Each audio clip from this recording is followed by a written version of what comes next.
Pozdrav svima i dobrodošli u novi video na kanalu i evo vraćam se na YouTube nakon stvarno jako dosta dugo vremena, nakon nekih ne znam nija koliko neaktivnog baš toliko snimanja. Od danas se vraćam, znači sad bio sam na moru, bio sam tamo, bio sam vamo, imao sam neke svoje privatne obaveze u vezi škole, u vezi vozačkog i svega toga. I evo čisto da vas obavijestim, evo položio sam vozački od Dorian, evo. Trenutno imam ovakvu vozačku dok ne dobijem prav. Uglavnom neke stvari su se malo promijenile, vraćamo se našem snimanju, sad nam dolazi FIFA 20 kroz nekih par dana, za nekih 6-7 dana nam dolazi FIFA 20 demo, tako da vrijeme je da se vratimo na YouTube. Obavezno ostavite like, podrške, kao što vidite kanal dok nisam snimao normalno da nije bio u nekoj aktivnosti, normalno da su se tu gubili subscriberi i ovo ono. Ali sad je vrijeme da rokamo tih 200k do kraja godine, bar pokušamo. Uglavnom, lajkujte klip, subscribeujte se na kanal, zamolio bih vas malo da podijelite kanal, pošto ipak nakon dugog vremena se vraćam. I evo, zapratite me na Instagramu Dorian_Knezić da bi dobili sve neke nove informacije, kada će biti video, da možete sudjelovati kada vas tamo nešto pitam i tako to. Danas radimo reakciju na poznate igrače koji su se ljutili nakon zamjene. Znači, brate mili, to je nešto što sam radio, ja mislim već davnih dana prije, ali sad su sigurno došli neki novi, tako da vrijeme je da to ponovo pogledam. White ove slušalice nisam koristio, bog te mjesec dana, sve su se uprašnile. Uglavnom, stavljamo naše slušalice na glavu i bacamo se na gledanje ovoga videa. Ajmo brate da se bacimo. Lajkamo ga normalno, MNXHD kanal, kaže don't copy my video, sweet parts, otvori blablabla, give link in description, ništa brate, samo moje. Dorian_Knezić na Instagramu, nikakav MNXHD, to svi već znate, a sada vidimo ovo. Znači ovdje se bio Sergio Aguero ljutio radi ovoga što ga je izvadio, ali brate poslije su se odljutili i tako to. Tu imamo Arnautovića koji nije baš nešto pretjerano zadovoljan zbog ove izmjene, znači naljutio se, ali ajde, nekako je to podnio. Zatim tu imamo i Edena Hazarda dok je još bio u Chelsea-u, također nije baš kao što se može vidjeti zadovoljan izmjenom. Ovdje imamo Ronaldo dok je još bio davnih dana u Manchester Unitedu, tu baš nikako nije bio zadovoljan. Evo ga Alexis Sanchez koji je za fanove Manchestera napokon ošao iz Manchestera u Inter.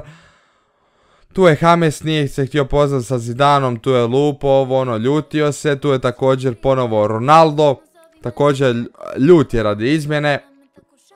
Evo vidite brate milion Kajuf je nesposoban, ja bi to zabio.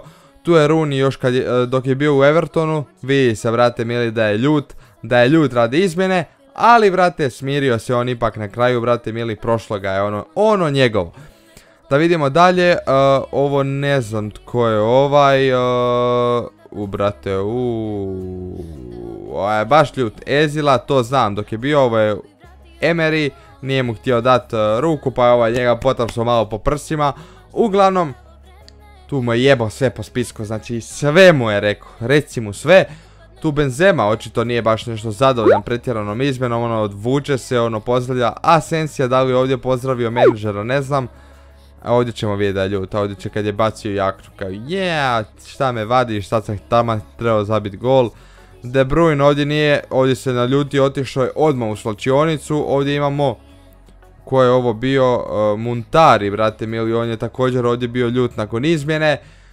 Ljajić ovdje isto nije baš pretjerano zadovoljan izmjenom, evo tu se već, pazi ovo je krenuo ga David, gdje ćeš na Ljajića brate. Ne znam tko je ovo stvarno brate, uglavnom očito nije zadovoljan izmjenom čim je ovdje, dao ma brate mili, baca sve ovoga, čupa i to nešto malo kose što je pustio na glavi. Nije zadovoljan. Ovdje Luis Suarez također, ovo smo ja mislim vidjeli prvi put kad smo bili gledali, sad je tu udario po staklu. Nije baš zadovoljan zbog izmjene, sad će skinuti marker, bacit će ga, nek se tera, sve u 3, krasno, evo ga ovdje. Zlatan Ibrahimović ovdje se nije pozdravio s Guardiolom, dobro nije ga ni tražio pozdrav, nego eto samo udara po svemu. Evo ga tu Yaya Toure brate mili, kad je ovo bilo tam negdje 2010 tako nešto, tako da ono. Da vidimo da li imamo dalje još nešto ili je to ipak kraj ovog videa, izgleda da je video završio. Da. Uglavnom ovaj video za početak nije bio nešto pretjerano dugačak, naravno imat ćemo različitih klipova, dugačkih klipova, klipova o Fifi, klipova onom, uglavnom bit će raznog kontenta. Sad bi uskoro trebao vam službeno potvrditi da imamo suradnju s Orion Pirotehnikom za 12. mjesec, tako da će to sve biti onako na maks. A mi se ljudi vidimo sutra u novom klipu, da tada lajkujte klip, vama je to sekunda, meni će puno značit. Subscribeite se donale na kanal, podijelite kanal te naravno zapratite me na Instagramu. A mi se ljudi vidimo u sljedećem klipu, do tada, ajde vi, čao. Sa čim si tragao, nestao je bez traga. Ja sam pakao, ti si trebao vraga. Lagala, da te nema mano, a ja dugo za ljubav nema.